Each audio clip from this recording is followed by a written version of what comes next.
as Spock said in Star Trek, the needs of the many are more important than the needs of the few or the one. When America remembers that again, then we really have a chance to come back to what we were in the best of our times.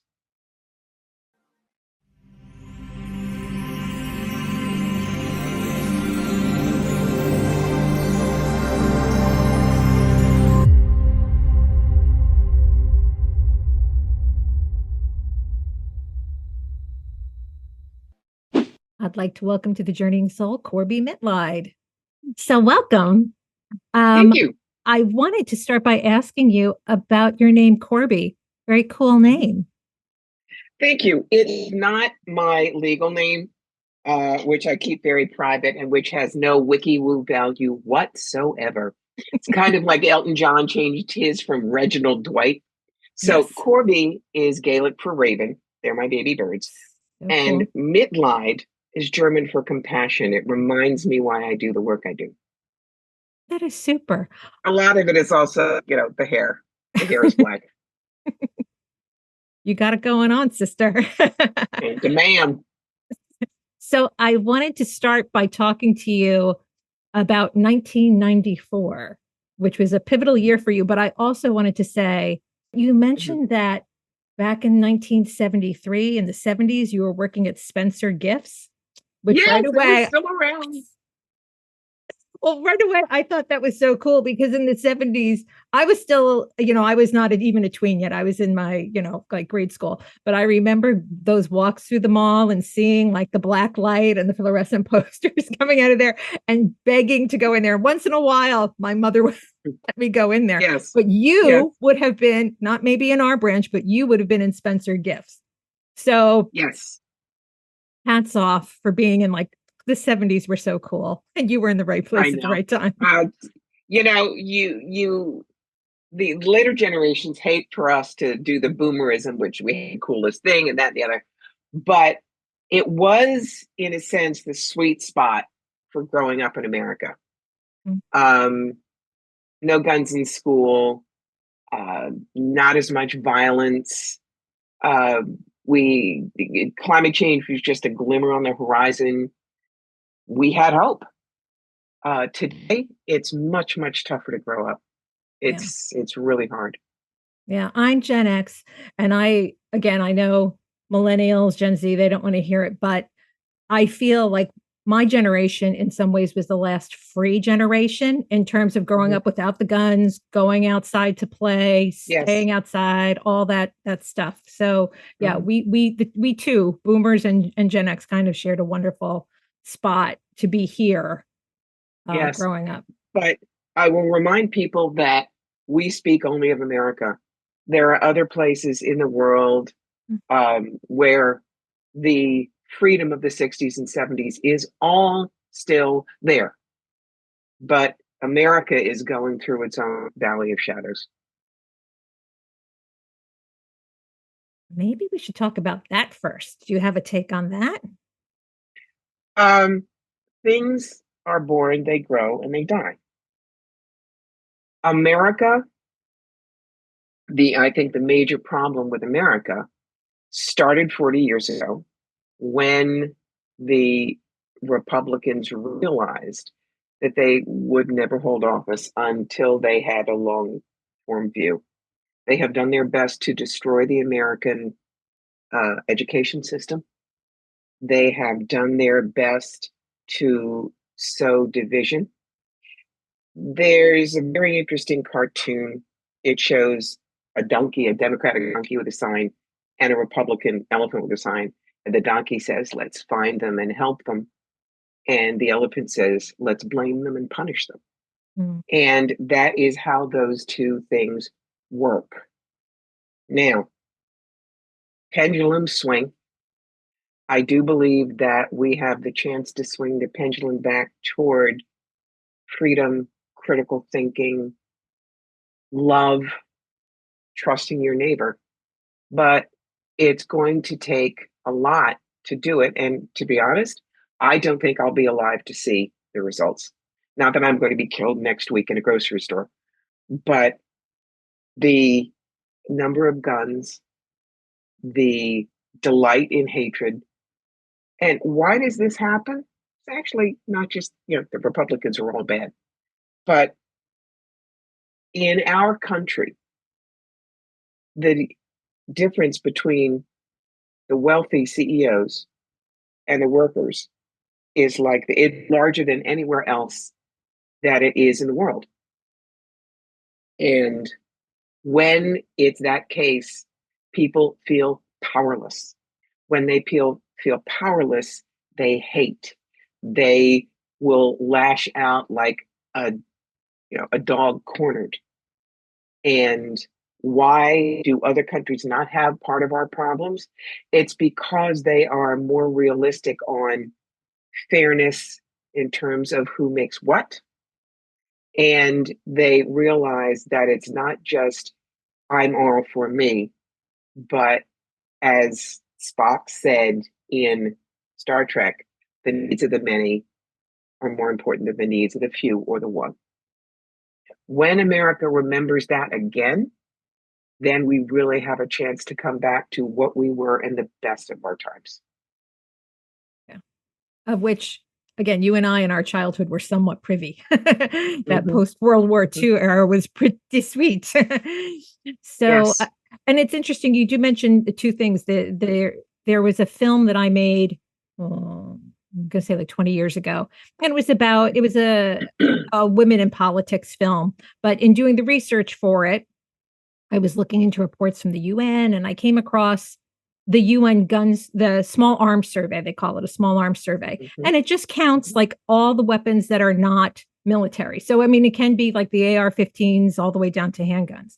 Yeah. And the reportage at that time was really bad in places like Africa, though gun ownership here was rising. But the takeaway from that was, or the thing that they take away from that is the more guns in a society, the more unstable it becomes. Like literally, guns equal destabilization of society. So, you mentioned sort of I mean, some people don't want to hear the word metric because it's a critical thinking word, but the metric Sure. of big wealth gap and then lots of Mm-hmm. arms creates, at least on the material side, what we have going on now. It's not Yes. necessarily the psychological, spiritual, emotional side, but that's the Yeah. reality of it. There are 400 million guns in America now, which is more than one per person. Yeah. Hmm. Yep. Yep. So let me get back to the origin Okay. story though of you. Let's go back now to a slightly better time, not our Yes. childhood, but a slightly better time, 1994. So tell me what happened in 1994. You say that it was a critical turning point for you. I had been reading tarot since 1973 for friends, and I loved it. It wasn't just a parlor game. So I made sure that I was clear, that my ego didn't get in the way, that I said what I saw and didn't twist it. That's when the universe seemed to say, all right, you're ready. And they effectively handed me my draft notice and said, you're working for us. That's when all of a sudden, with no training, I found I could do hands on healing and talk to dead people. When that happened, I realized that it was one of the things I was truly meant to do. Did it part time at that point because in the early 90s, like that, psychics are ubiquitous now. We'll get on that in a little bit, but you could not make a living doing that without being labeled an absolute crackpot. And at that point, I was in the middle of what I call my checkered career. I've been an actress, an author, an inspirational speaker, a video producer, a legal assistant, an executive recruiter, writer for the graphic novel series ElfQuest. I was doing all of these things to bring in money, but I started doing the psychic work on the side, always. And in 2001, as I watched the towers burn, I turned to my husband, Carl, and I said, I need to do the psychic work full time. People are going to need to know it's out there. And he went, okay, I believe in you, go do it. So for one more year, I still did corporate work. So this is from, so you had this like a career change like from 1994 to let's say 2002, I guess I'm going to say. Yeah. Yeah, pretty much. And the reason that I was always a very checkered career is I was trying to find where I was well. And it was difficult. For instance, when I worked as a legal assistant, I got along really well with the lawyers and the paralegals, but the secretaries thought I was too big for my britches. So I'm, a victim of gossip and nastiness. And I remember um, one of the last firms I worked for, everybody else got their raise reviews, and I was just sitting there. And I finally went to the head secretary who arranged them. I said, "When am I getting my review?" She says, "You're not. You can work here as long as you want, but I'll make sure you never get another raise." Fine. I left. This, Wow. well, Helena, part of the thing is I'm a charismatic. That doesn't mean I think my aura don't stink. But that means that my level of self confidence and self understanding is so solid that you either love me or hate me. Mm. Okay. Mm-hmm. Um, Major politicians are like that. Barack Mm-hmm. Obama, you love him or you hate him. So that's one of the other reasons that I decided to start doing the work I was meant to do, because there, people who came to me knew what I was, expected to me to be what I was, and wondered what I had to offer. Now, does Mm-hmm. that set me up for things like rotten vegetables being thrown at me? Yes, that has happened at psychic expos. You've Um, literally had rotten vegetables thrown at you.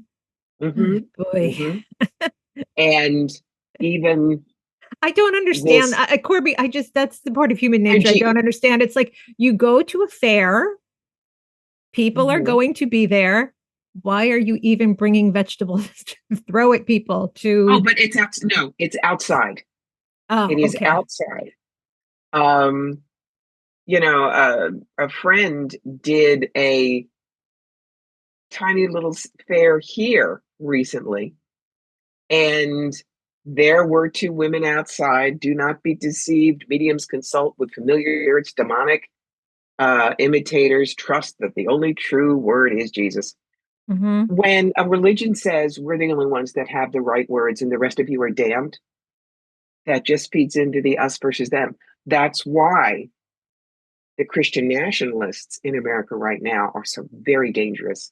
Mm. They can be called Christo fascists. Interesting thing. There's a movie that's just come out with Ray Fiennes called, I don't know if they're calling it Conclave. It's Conclave. it's usually Conclave is how you're supposed to say it. But the Okay. clip that keeps going around, because I guess it's a turning point in the plot, is when he gives a speech about doubt. And that's exactly what you're touching on. It's like when people are so sure, that really is the poison. That really is the enemy of anything that is holy or of the entire fabric of the universe, that lack of doubt. Mhm. Anyway, I interrupted you, but so please No, but I continue. mean, on that, think about it. We are these two-legged cockroaches on the skin of this dust mote of an unimportant planet at the ass end of a middling galaxy. Why do you think the big guy in the chair upstairs cares whether you eat meat on Friday? I mean, get a clue. Well, If I often say this to people just in terms of the structure of like, do you really believe the Holy Land like is the chosen place? Like exactly as you said, our planet. So of all the galaxies in the universe and all the solar systems and all the galaxies and all the planets in our solar system, obsessed with this planet and one little area of it, it doesn't. The humility isn't there. I would say. no, no, you're absolutely right. You're absolutely right. And it's very funny when someone comes up to me and says you shouldn't be doing this, blah blah blah. I just look at them and go, "Ever hear of Acts chapter 2? Even such as I do, so can you do." And they freak out. The But thing too of all the people to say that to, what struck me in a way as particularly unique about you in the field of now you would say Which it you're a is. psychic medium, right? You're both. No, I you I see. am. I Okay. am a Okay. certified tarot master, past life specialist, psychic medium, and channel. I'm all that. Yes. Okay. But the thing that strikes me as unique about you is with reading your books, you actually are I want to say traffic cop, but that's not the right word. You're actually putting out standards of both how people who have abilities should behave and how people who would seek advice from them should vet them and be looking for a sort of a standard of behavior. You know, I you're expect people to have professional ethics. That's what it is. Mhm. Because when you go to an intuitive that you know is a professional, you're not going to get scammed. They're not going to tell you they can do something they can't. Um, the organization is no longer around, but we used to have the Terror Certification Board of America, and they made you write your code of ethics. And I still follow mine. If I can't do something, I won't say I can, but I probably know someone who is good at it. Perfect example. I can sort of do some health stuff, and if it's cardiac, sometimes my father, who was a great cardiologist, still comes in and does consults. But in general, if you have a serious health thing that you want me to look at, I'll say, not my wheelhouse, but I will send you to my good friend Stacy Wells. I've known Stacy for almost 30 years. I consider her the best medical intuitive in the United States. She can look into the DNA of your body. She's seen brain tumors people have missed. She saw my cancer before the doctors did. Go to her. My specialties, on the other hand, she sends to me for things like career, past lives. Those are the things I love. As a certified tarot master, yeah, if you're asking me about your career, I'm not going to put down three cards and say, wait until January and fire the second redhead. It's a card for you, a card for energy around the business, the brick and mortar location, how to market it, clients, competition, staff, finances, what you need to know, and best possible outcome. Now you have a rocket pack of information on your back. That's Mhm. why I also tell my clients, don't ask yes or no, ask how. Ask the empowering question. Mm. And then, of course, the step after that is when you get information, do you act on it? Do you, what do you, having really the, That's free will. yeah. It's like 95% of people come to me have some variation of the question, does Bruce love me? So I'll do a card for them, a card for Bruce, a card for the relationship, what they need to know, and best possible outcome. And if Mhm. they then go, I still don't know what to do, it's the three threes. Three cards for status quo, you just bumble along. Three cards for the come to Jesus meeting, and it's a line in the sand, and you do counseling. And three cards for hostile. Bye bye, it's been nice, but I'm out of here. Now, Mhm. as a professional, I have to zip it. Even if I see the lead going with a Beetlejuice, Beetlejuice, Beetlejuice sign, if they say, I guess I'll just stick it out, I know it can get better, that's free will. And they're not hiring me for advice, they're hiring me to say what I see. The only time that I break that rule in a question like this is if they tell me they're battered, gaslit, danger. Then the reader's turban comes off, my reverend collar goes on, and I tell them how to get out. Mm. But that's the other thing is that a true professional intuitive knows we're not there to tell you what you must do. We're Mm. there to show you options. And then whatever you choose is part of your karmic path. Yeah. You bring up a couple of things that I want to follow up on. First of all, you're talking about ego management, which I think is the most difficult thing, whether you're pursuing a spiritual path or not. You talk about it, you just talked about it now in terms of being able to advise your clients properly. You write about it when you talk about people developing their skills.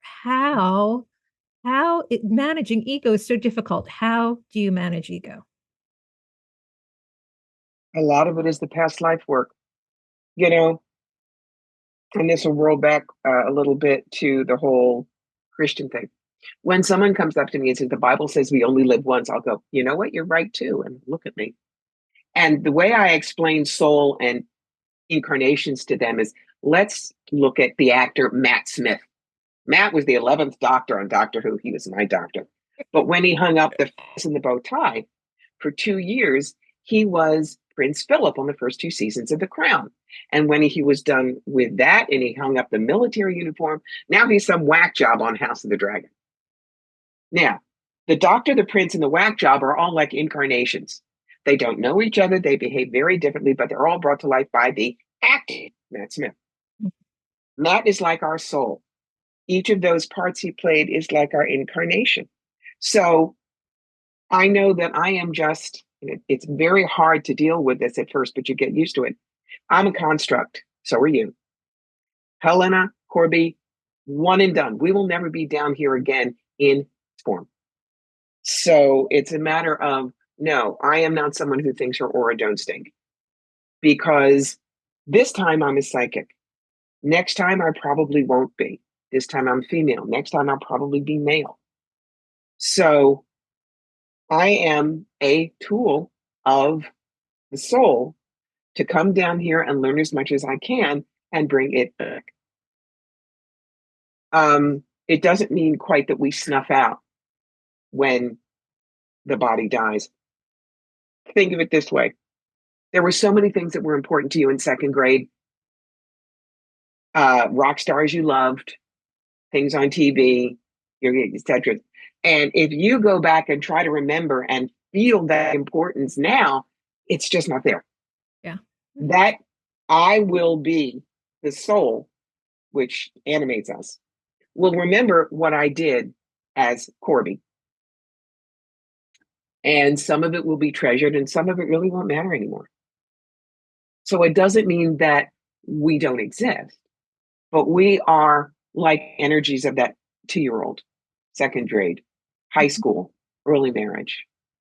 And the more we are into altruism, lack of ego, compassion, love for others, the closer we are to what the clarity of the soul is, and the less of ourselves, if you will, we lose when we go out of the body. The perfect example I use is I talked about my father, who was a fabulous cardiologist and my best friend. He and I were born on the same day. When he comes in to work with me now, what do I still have? Oh, he still puns. Oh, God, he still puns. He's still funny. He's compassionate. His medical incisive knowledge is right there. What is totally gone, that was part of him when he was down here, his anxiety, his depression, and his hypochondria. It's not needed anymore. Yeah. Mm-hmm. So does that give you a clear analogy? Yeah. Yeah. And it also touches on some other things for me. I mean, when my sister died about 11 years ago, and she had a borderline personality, and it took some time before I could reestablish my relationship with her. But the thing that I was most, I don't want to say joyful, that's a little bit too strong of a word, but just grateful for, was knowing that she no longer had to deal with borderline personality issues, all those kind of things, all those things. My dad was very anxious, and all, when he died, all that stuff goes away. Which is, yeah. So, but going back again to 1994, when you started getting communications as a medium, was it your dad that came through? How did that work, and how did you eventually reestablish your relationship with your dad? Two separate questions. Well, Dad, I never lost my relationship with Dad. He showed up in my living room 3 weeks after he passed. And, for about 30 seconds, I cried hysterically. And then I looked at him and I yelled, "I told you!" And he's laughing because he was very much the Lauren Isley school of, well, we disappeared into the ether, blah, blah, blah. He didn't realize personality could be held. So, but talking to dead people and things like that was a thing that happened, result from my tapping into my own past lives. Okay. So tell me what you discovered. I mean, let's get, if we can get specific. What past life were you looking at, and how did you feel when you first had that mediumship connection? I'm always curious about that feeling. In 1991, I paid a visit to a place called the Old Rhinebeck Aerodrome in Rhinebeck, New York. And at that point, I knew nothing about World War I. terrified of Germans because, my father was in World War II. Knew nothing, but I went because a friend wanted to go see this stuff. And so we sat, we watched, the American planes and the British planes and the French planes. And all of a sudden, there was a Fokker DR-1, that's the triplane, that's what Snoopy and the Red Baron, you see it there, and an Albatross D5. And as I watched them take off, there was this soundless explosion in my head and heart. And as I watched them fly, I had two thoughts. There's a story behind that, and I flew that one. All of a Mm. sudden, overnight, I had to learn about World War One. I would look at pictures of German pilots, and I'd hate this one. And this one was a best friend, and I didn't know who I was yet. But you were having an Um, emotional reaction to it, or the so I recognition knew of I it. was somebody. Hmm. And eventually, I found out who I was. And people look at his picture now and say, "Oh my God, is that your grandfather? You look so much like him." No, but um, I was working with a woman in Colorado who was a superb medium. She always kept herself hidden because she had twins who was afraid her husband would take them away. And we saw in doing our work this short, stocky gentleman in a World War II Air Force uniform from Germany. We figured out who it was, and we were able to pull him out of the suicidal box he had put himself into. We were then visited, attacked, whatever, by one of the major German players in World War II, who followed me home from Colorado to Atlanta. And I had to have a friend who's very expert in this kind of box it up, throw it away. But that's when I knew I could contact people who are dead. And But I began, you had a little bit of a haunting action here, though, where yes, okay, oh, yeah. okay, And interesting. after that, soldiers would begin to show up in my living room. Not like Casper the Friendly Ghost, but I'd see a light shimmer and then I'd see them in my head. And the one I remember most was a little German trench soldier, and he was just standing there confused. And this much was gone because that had been blown away. And because I guess I was a German soldier, there was the resonance. They all want to ask who won, and you have to explain it's decades, centuries old, doesn't matter. Yeah. You get them to forgive the person who killed them and forgive themselves for who they had to kill, and you can help them get to the light. Mm. That developed my ability to talk to dead people, but I don't just fish because it's too easy to be vague and fool you. My rule is I get the dog tags. For instance, um, my cousin Mary Alice Smith, who died in 1998 at the age of 60. Mm. And with that, that gets me right into the energy. And then it's kind of like charades. That's how my guides work. I put my hands out. They show me they smoked, they had surgery, there was an accident. And as soon as you go, wow, that's really Aunt Dora's, then I open up the door and you can talk to them. Now, none of us are Isla dead. If Aunt Rose is on a field trip, she won't be by the phone.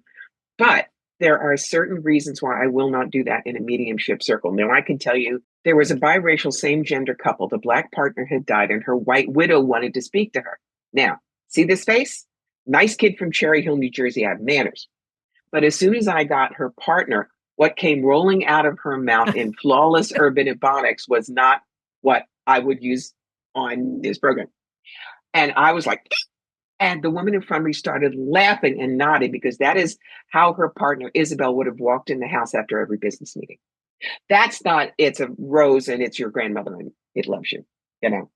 Right. Um, what I do in gallery form are past lives because I can bring them down immediately. It's just, going back to when the universe hands you your draft notice, it goes looking inside to see what you got. And one of the reasons I can do past lives is I've loved history since I was a wee thing in single digits. So when you show me and another past life person the same vision, without a background, they may go, it's a long skirt, it's a big hat, very fancy building. I think it's Europe. I would be able to see the exact same thing and go, hobble skirt, picture hat, that kind of ostrich feathering. You're in front of the Brandenburg Gate. I think it's Berlin in 1911 or 12. On the Mm. other hand, do not ask me to do spirit art because I cannot draw a stick figure with a sharp pencil and a lot of prayer. Not my wheelhouse. So, um, going back to the past life galleries, perfect example. A woman said, I don't know what to do about my son. He's 29. He won't live more than a mile from me.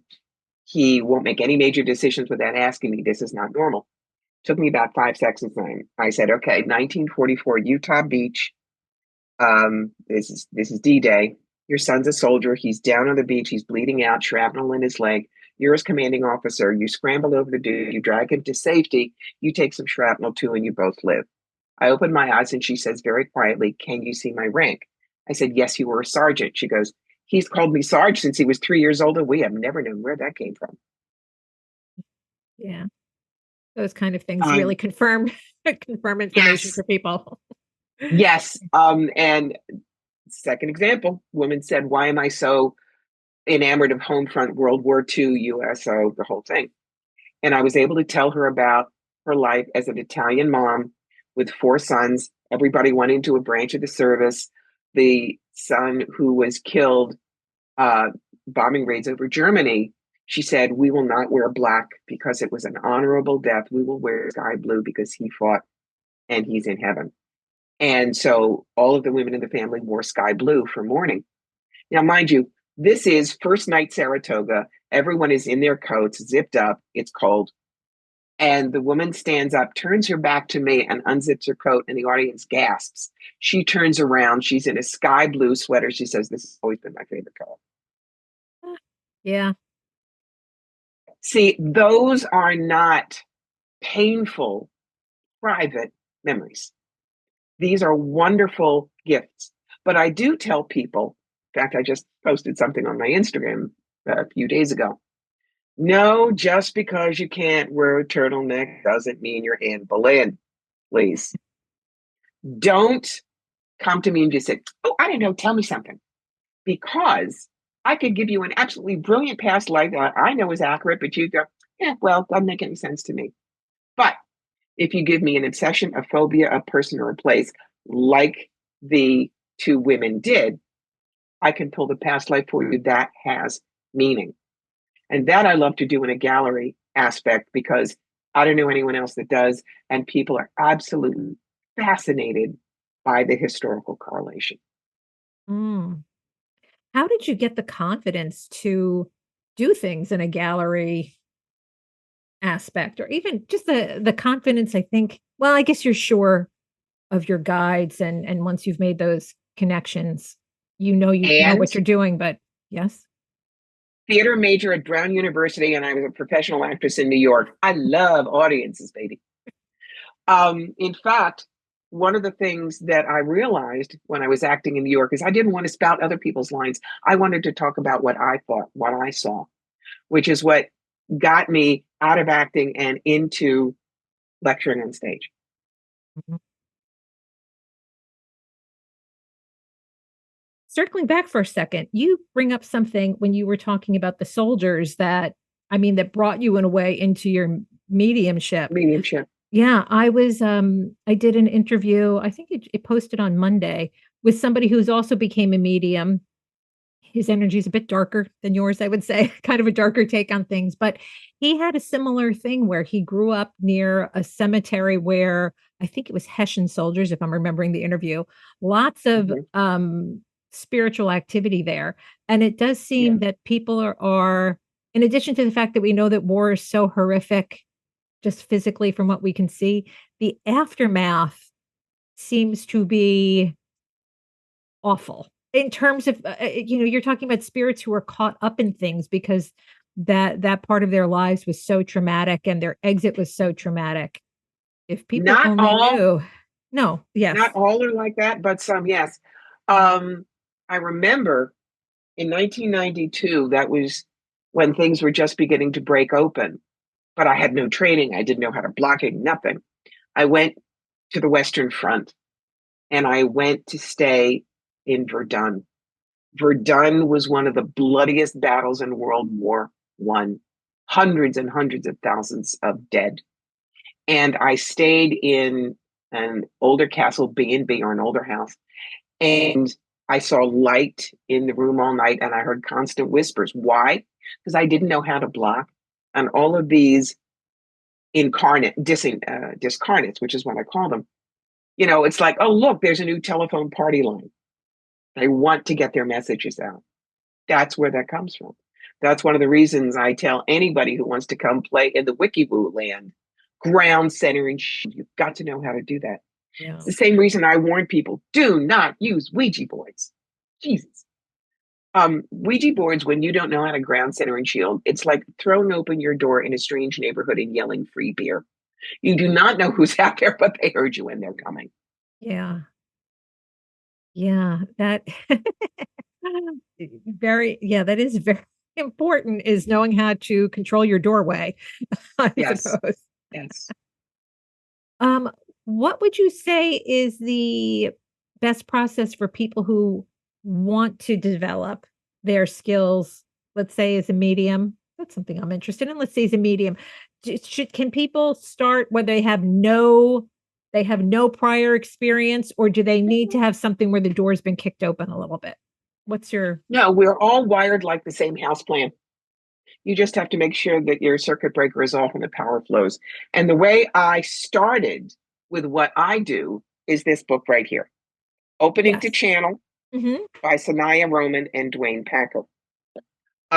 Because my family doesn't believe in what I do.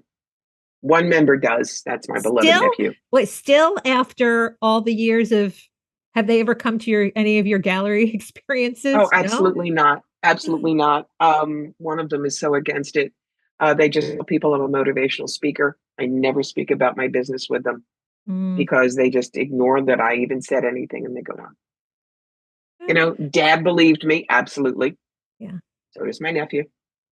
The rest of them live and be well. Have they had I any am not. grief?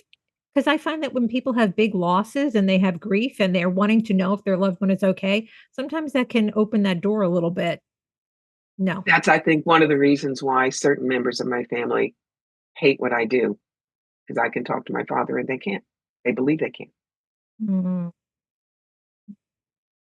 You can't change how people feel. I am not going to stop doing the work because they don't believe it. I am not a charlatan who steals people's money, no matter what is thought. yeah, That's all. yeah.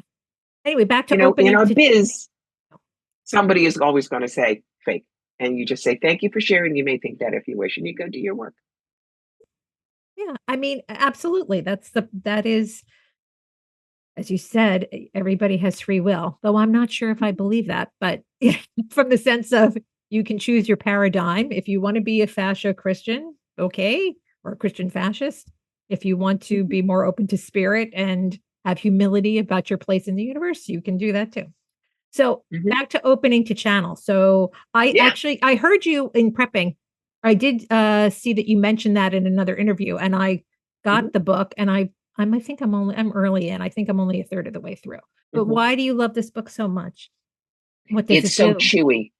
It's so chewy. It gives you the details, not as I'm trying to learn multiplication and they're talking calculus, but it keeps you safe. It says what it is, how to know when you're getting somebody, how to know, get rid of them, how to stay safe, how to grow. It is a wonderful growth manual. And it's been around for well over 30 years. So obviously, it's a book that a lot of people find useful. Mhm. Um, What did it do for you? I'm guessing you read it at a certain point and it made an impression. yeah, it showed me how to open up. Um, it kept me safe. Now, I still have contact with the German pilots that I flew with over 100 years ago now. And there are certain ones that were my closest friends, and their souls send down those avatars for me if I need a wingman, keep me safe. Okay. Um, One of them had a head injury in the war. If I'm working on someone who has head and neck injuries, they'll come in with it. If they're bones and joints, one of them um, had a leg that was 2 inches shorter than the other from a wound. They used to be on the ground soldier and they flew because a leg 2 inches and a big boot wouldn't make a difference. So they're always still around, and that's a comfort. But what I remind people is you're not doing this to amaze anybody with your wicked. Well, you're here in service. So yes, there are some people who are fakes and make money on it.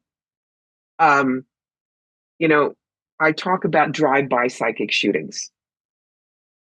Yes. Um, I was going to and ask you about that because that was I love that turn of phrase.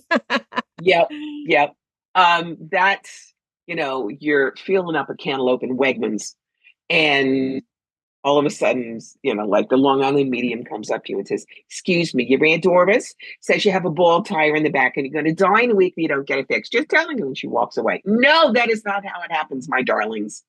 Number one, she's got PR people, and they go out and they suss out all the Wegman supercenters on Long Island, and they pick one. And then they get permission from the general manager. And then they Mhm. interview people and have them sign legal model releases. And then they rehearse it 6 times. But because other psychics, not famous, see that, they think they I have think a that's right normal. to go up, Yes. right, and I'm sorry, if somebody came up to me and started saying things like, um, your brother hates you and is going to burn down your house. Number one, you just say, "I'm sorry, I do not accept your message. I didn't give you permission."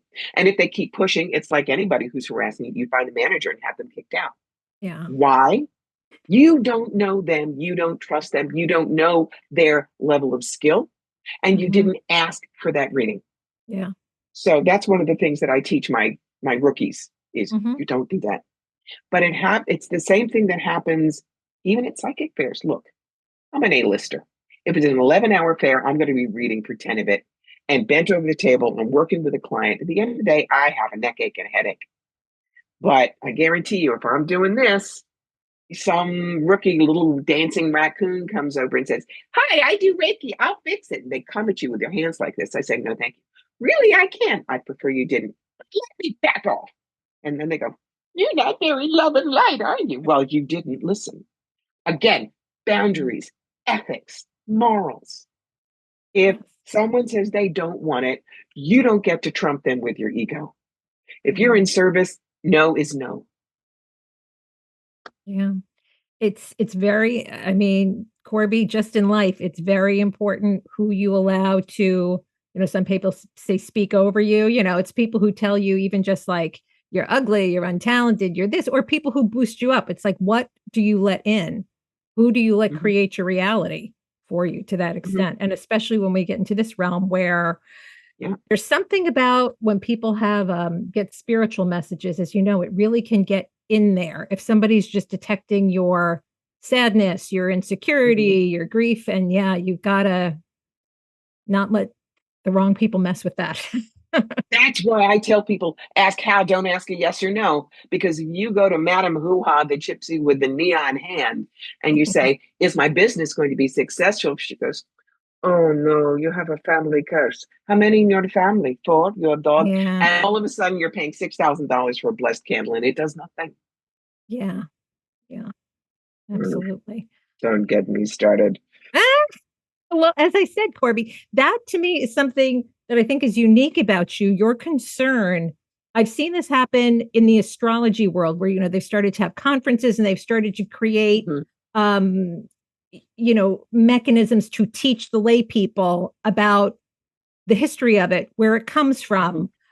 There's a lecture that I think the one that I first saw that Michael Luton gave to the National Press Club, which was a really good mhm, one, setting out, and it was to like I think his joke was he got booked for something and that like somebody fell out and he wound up having to speak to basically like a bunch of people in like NASA, like Air Force pilots. And his story is just like, I looked at the room and a bunch of aviator shades were there. And he knew he had the most, in a way, hostile audience. But when he got mhm. through, they understood something about that world. And I think you're doing something similar in sort of an adjacent area, well, a different area. But yes, that anyway, and I appreciate that. So I was going to ask you, you do think people have free will? You're sure about that? Absolutely. Okay. Yes. because that takes us into karma. I was one of the major channels for Robert Schwartz in his books about pre-birth planning and life between lives. We come in with things we want to learn. The five major things Rob talks about are healing, service, contrast, unbalanced energy, and healing of relief, healing of belief. Okay. Now, Let's what take those you apart. choose, right? What you choose to learn is like your college major, physics. Your free will is, are you taking gut courses or double major plus lab to graduate? Perfect example, because I'm the only one who's been in Rob's books as both a channel and one of his subjects. I am the woman in there named Doris, and we talk about how I've had to deal with cancer 3 times and why. And I talk about a pivotal moment with my mother, who was an alcoholic, cross addicted with barbiturates, and very, very abusive. Now, I had, by the time I was 11, a Dolly Parton figure, no joke. And at 16, an incident happened that my jealous, drunk mother told me all I was worth was on my back, legs spread. No one would ever marry me. I was just a whore. This is when I was a virgin, mind you. Let me tell you, let me interrupt you, Corbie. I developed early also. And I remember not quite Dolly Parton, but like Jane Russell. I remember being like Mhm. 12 and my sister like showing me to her friends and like they couldn't believe I was 12. So Yeah, and like you were a exactly. specimen. Yes, but also I get it. Like you're an innocent, you're a kid, you're a virgin, Mhm. and people are putting like I mean, smut. I usually don't use the word smut, but it's like that kind of their shadow side, sexual, screwed up stuff Yes. on you. Anyway, I And, digress, but it's nice that's to meet okay. you. I don't know if I've met any other woman that's had that story. So, Yes. And my mother was full of self-loathing. That's one of mm, the reasons she was an alcoholic. So when she told me that, there were two ways I could have gone. Gut course could have been, I'll show you, stayed a virgin until I was married one guy, happy. Instead, I believed what she said about me. And I said, I guess I really am trash and I don't deserve to be a virgin. So I went and found someone to get rid of it for me. And for 30 years, thought I had no permission to say no. Anything anybody wanted, whores do it. Boom. Um, so poverty, rape, abuse. And it wasn't until I met my current husband, and he and I have been together for a quarter century now, that I was able to let go of that. mm, But what happened was, because spirit wanted me to do this work and I couldn't get past the body, it was very clear that they said, all right, we're going to remove the problem. So I had um, breast cancer in 1989 when I was acting in New York, lumpectomies and radiation. 2000, skin cancer because of the radiation, more surgery. In 2004, it was a second primary. Danger clock is turned back to zero. But the doctor said, okay, 3 strikes, you're out. We're taking the rack, we're taking the ovaries, and you're going from a Dolly Parton figure with a libido of a 17-year-old boy to a fat fire plug with permanent side effects, and we're going to damage you so much internally, you'll never have sex again. Suck it up. Been married for 18 months. Now, mm, I had learned stimulus, belief, response. I had to find 3 reasons to be okay with it, no matter how stupid that was. So I said, fine. You don't have them, you can't get cancer there. The top half is not going to get slammed in the refrigerator door at the doctor's every year, and everyone knows what I'm talking about. Implants, I'll be perky till I'm 93. This is what it looks like to be 20 years clean, turning 70 in March. mhm, And because I was able to handle it that way and walk through that darkness, it made me more compassionate to self, more compassionate to women, an understanding that I was worth more than what the body said. It mhm. made me able to hear anybody's story with compassion and Yeah, realize all of us are in the dark and we all have to walk out. It has made me the intuitive that I am today. Hopefully, if I ever do it again, I'm not going to have to go through that. yeah. But that was an example of free will. I could have collapsed. My husband could have left me. That was his free will. He said, am I going to miss him? Yeah, they were gorgeous, but I married you, not them. Mhm. And because we chose double major plus lab and got through it, we are more in love now than we were when we got married. I have the career I love and I have helped thousands of people. That's an example of free will. Mm, I'd love to help thousands of people. That sounds Well, nice. it's taken me 30 years, kiddo, but you know. Well, I live with a multiple myeloma blood cancer that I was diagnosed with. I guess it's going on 4 years now. And Mhm. the thing, not that I wasn't on a certain path, but the thing that it really taught me without any doubt was just how much I'm not my body. Mhm. My body can express things for me. It's teaching me lessons. Like Yeah. you said, it was your breast cancer was the result of trying to take care of something spiritually. Like it couldn't get Mhm. through. We couldn't get you to make this change. So, it's like, this is what you're thinking. We'll give you more of the same. Mhm. So Yeah. I'm in that process, but, I'm not as young as you were, I think, when you got your, 30. My first bout was I was 34. yeah, Yeah. and mine was at 50. So, yeah. Hope I You get know there how when I I'm tell 80. people to think of it? Do you remember? Did you see the first Men in Black? Yes. Do you remember when she Who pushes the doesn't love button some? and the, of course, and the face flips open and they have the guy in there running the, okay?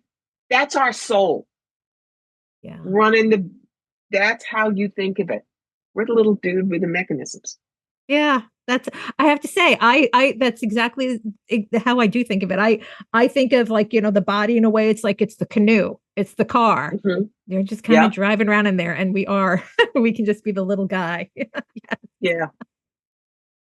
Well, I'm like I said, I admire where you are. I hope to someday be similar, helping people like that. That's taking all the Thank you. crap and helping people with it. Show them how it's compost, baby. Okay, so I would like to ask you now the lightning round of final questions, if you're Go, prepared, baby. that every guest gets asked. So the first one is, what does a well-lived life look like to you? When you go skidding into heaven on bald tires and fumes in the tank, and God hands you a beer and says, so, you get to say, I did this. Isn't it cool? You've lived your sentence of passion. Simple. Excellent. And I think I'm going to know where you're going to go with this, but what do you suspect? This is usually how I say, what do you suspect is the true nature of reality? If I knew, my darling, I'd start a new religion. No freaking clue. I think that, asking us to figure out the nature of reality, most of us, that's like taking an ant into a calculus class, and only do they not know the stuff, but they can't hold a pencil in their little paw. So, So you feel, um, even with all your abilities, you're just getting little peeks of things. Yes. yes. How would you recommend that people be connected or engage with their soul? Um, Realize that you are your soul, just like your little finger is part of your body, even though it just says, I'm a finger. I would suggest, if they would like, if you go onto my YouTube channel, Corbie Mitleid, there is a 20-minute meditation on meeting your higher self. Higher self is another name for soul. Because you can do that. You don't need me to help you do that. That's an easy way. And it keeps you safe because I create that safe place to go. So do you ascribe to the concept of higher self over soul, seeing over the many Yes, lives? yes, absolutely. The way I explain it, here's your audio visual. This is your soul. It's too big to fit in the body, so a little bit of it comes down, has an experience, and then it all goes back, and it's always connected to all that is. So Mhm. yes, over soul. Thank you, Seth. Absolutely the right way to go. Digressing for a second, well, not really, but what's your sense of time? Do you think that It's everything's a web, not happening? a line. Yes, yes, time is a web, not a line. I talk about I was a German pilot, but maybe it's going on somewhere, and my next life is already happening somewhere else. And our soul could come down in two different places because, fingers can touch two different places because two incarnations are learning different things and bringing that knowledge back. Mm-hmm. When you die, is there anything you hope to learn? when you're out of this incarnation? Is what I'm saying. What do you hope to find or figure out or hear? I just want my dad to be there. I want him to be the one that pulls me out of the body. Really. And of course, all my cats. I talk about the Rainbow Bridge, and I'm convinced that the two Maine Coons I loved most, Manfred and Oswald, run the Heavenly Treats Cafe up there. And they're serving Prosecco and tuna sliders and mousy moose. And there's a dog version too. Dogs, yes. I guess I like cats, but I'm allergic, so I guess I'm more of a dog person. The dogs have the all you can eat chicken and waffles special when they come up. Lovely.